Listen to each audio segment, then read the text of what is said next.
Today, we're getting under the hood of women's health with Linda, a retired board-certified advanced practice registered nurse psychotherapist with broad-ranging experience as a clinical practitioner, educator, leader, and executive.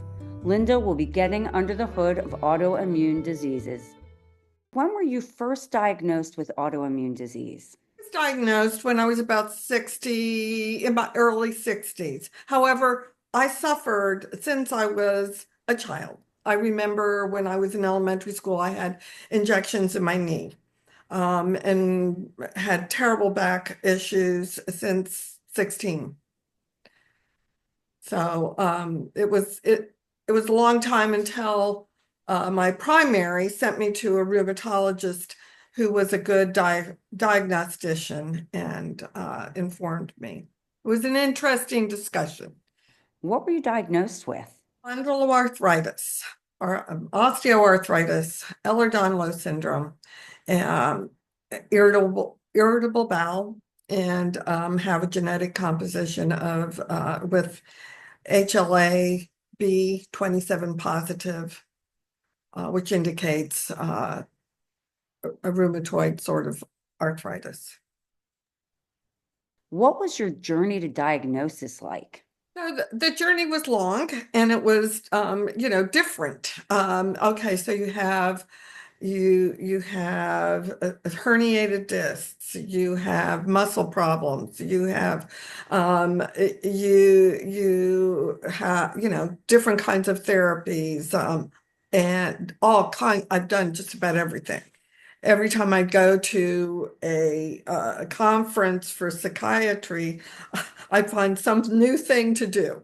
And it was finally when my primary physician in Houston referred me to a rheumatologist who he felt was a very good diagnostician. And he told me that this is what you have. And he wasn't very positive about it. It was like, gee, I'm sorry to tell you this, but this is what you have. And I guess it makes a difference because treatment is different. Um, and doctors all think differently. And, so one said, "Oh, you have fibromyalgia, you need to go to a psychiatrist." Um, and I really shut him down. And others would just, it was just try this, try that, try this. And it's still the same thing. Still the same thing, even if you have a diagnosis. It's still, let's try this, let's try that. How has your condition impacted your emotional and mental well-being? It's impacted my emotional well-being in that it's very frustrating because, you know, you can only accommodate so much for so long. And I try to make things light and happy. But every once in a while, once in a while I get a tinge of depression. But I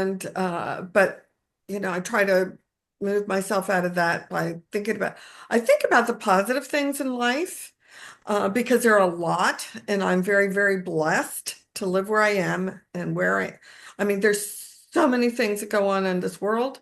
And we now think about everything in terms of, does this simplify our life or does it make it more complex? And so I try to protect myself from stressors. And I've had to do that. But it's frustrating mostly because I can't do things that I used, I used to be able to do a lot more, but I always had to plan things out. When I'm having a dinner of 50 people, it takes me 2 weeks to get the house ready. You set the table one day, you do this one day, you do this one day. You can't do it all. And now I have a scooter. His name is Speedy. So if I'm going on a long journey or something, I can get in Speedy. When I go, when I went to Luca, I took Speedy. So you have just, it's frustrating mostly. Frustrating. What treatments or management strategies have been most effective for you? Management strategies, finding the most effective physical therapist, and they're very rare to find. Very rare. I've only found one that was really great, and he's not around me. So, and some can irritate things, but a really good, gentle physical therapist who knows what he's doing. And I can't describe what that means. A gentle manipulation, not like chiropractic, but manipulating the muscles a little bit and helping you with gentle stretching, those kind of things. Heat and cold. I've had some injections in my spine, like and blocks and things. Some of those have been helpful, but nothing completely eradicates anything. I've had surgeries, and definitely replacing my shoulder was amazing. um, and and having injections, different kinds of injections, and I don't want to say which kind, but steroid injections and other kind of injections are not always terribly helpful. I have a lot of spasticity, dystonia, and trying to relax it, tendonitis, and those kind of things. Pills haven't been terribly effective. Anti-inflammatories, I take a lot of anti-inflammatories. Trying to not ingest so much sugar. Sugar, I really does impact the pain.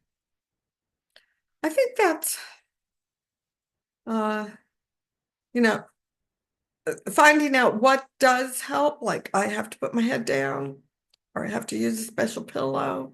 I have to use cold packs, mostly, some warm packs. Just everybody's unique, and you have to figure out what helps. How do you feel about the support you've received from your healthcare providers? It varies, and often not a lot of support. When I was going with a pain clinic, in the late 80s or early 90s, they were concerned, they were helpful in many ways, but it was painful. I used to say, going to the pain clinic, they call it the pain clinic because they inflict pain in the process of trying to help you eliminate pain. But they were understanding, and it was helpful. And generally the rheumatologists are empathic and compassionate, but it's hard to get in to see them. And it's it's not easy, it's not great, and the best support I have is my husband. What do you wish people understood better about living with autoimmune diseases?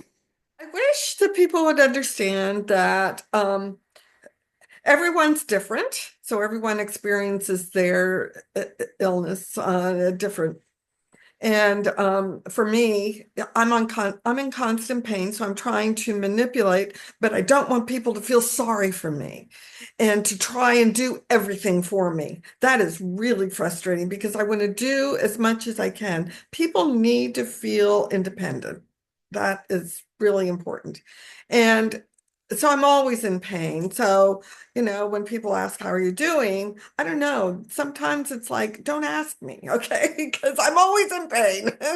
And don't say, I hope you feel better tomorrow, or, well, I'm not going to, okay? So, but just say, have a great day, or, see, enjoy the day or something, but don't say, I hope you feel better, or how are you feeling today? I don't want to dwell on that. And I do have pain every single day. And it depends on what hurts on your particular body. And sometimes just I can't even open a bottle. Well, not sometimes, always. So, but everybody's individual. Everybody wants to be as independent as possible. Um, and things hurt all the time. And some days might be worse than others. And just follow the person and what they are able to do, and don't try to do everything for them. That is important for me. What are the biggest symptoms or challenges you face daily due to your condition? Biggest symptoms and challenges that I face are my neck is so bad. I mean, just trying to turn my head is hard. So had to cancel our boat club membership because I can't bounce around in a boat. Okay, so that was sad. And my husband loves to go boating.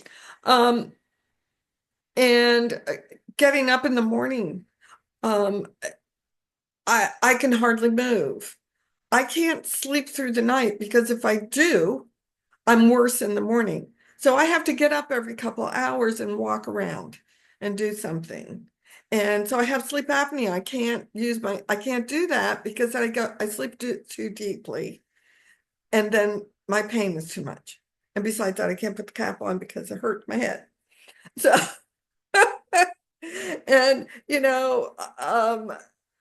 so I have pinched nerves, so my hands go to sleep. And, it's just kind of a whole thing that I'll be walking and my foot will just be like somebody stabbed me in the foot. Um, or my knee will be, not stable, or any of those things.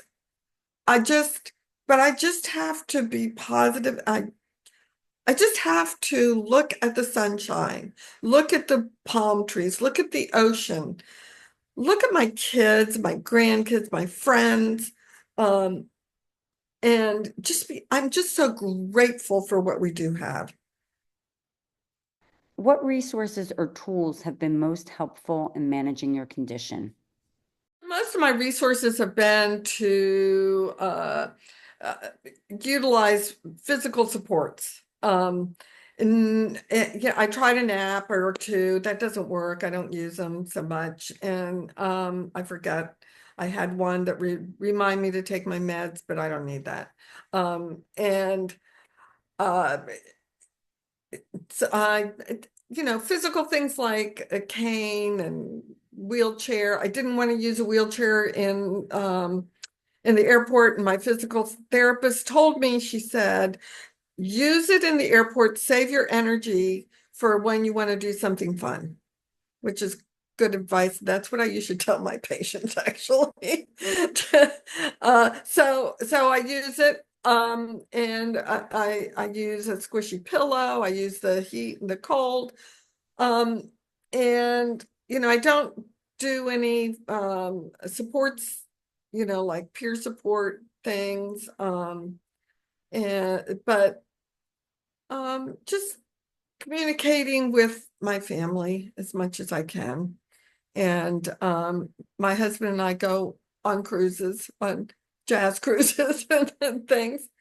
I think the things that help me the most are looking at trying to do the things I can do and accept the things I cannot do. And accommodate when I can. How does living with this make you feel, Linda? Does it make me feel? Well, it makes me feel inadequate.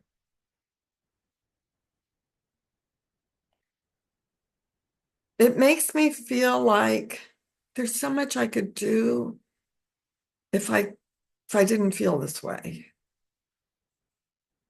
And I've done a lot of things. I was a Red Cross volunteer from 9/11 until 9/11, 2001 to 2008. And, it was very, very painful. By the end of an assignment, I had a neck brace on, wrist braces on, and a back brace on. But I can't do that anymore. I can't, I don't have the reserve. I feel like a slug sometimes. I feel like, you know, kind of lost who I am. That's kind of how it makes me feel. What are your biggest unmet needs or frustrations in managing this? Biggest unmet need and frustration is that you can't find a pill that's going to take care of everything, or even an infusion or an injection that is the thing. Even when I go into the infusion, the nurse will say, I'll say, I don't even know if this is working. And she says, yeah, it's so hard because people have to keep trying different ones. That's it. Or what tips would you share? Finding the right clinician, a rheumatologist if you're having pain, and finding out what brings you joy and happiness, what brings light into your life, because sometimes you have to seek it. And the things that bring me joy are watching funny movies, the old movies, new movies that are just funny, and music. Love music. I will go out of my way to go hear good music. And I think that's what I would say. Finding out what's out there to help you, whether it's uh, pharmaceutical companies are going to help you pay for your meds, utilize it. Even if you make a lot of money, it's not based on money. They've got the money. Let them pay for your meds. Right. Just find out who you are.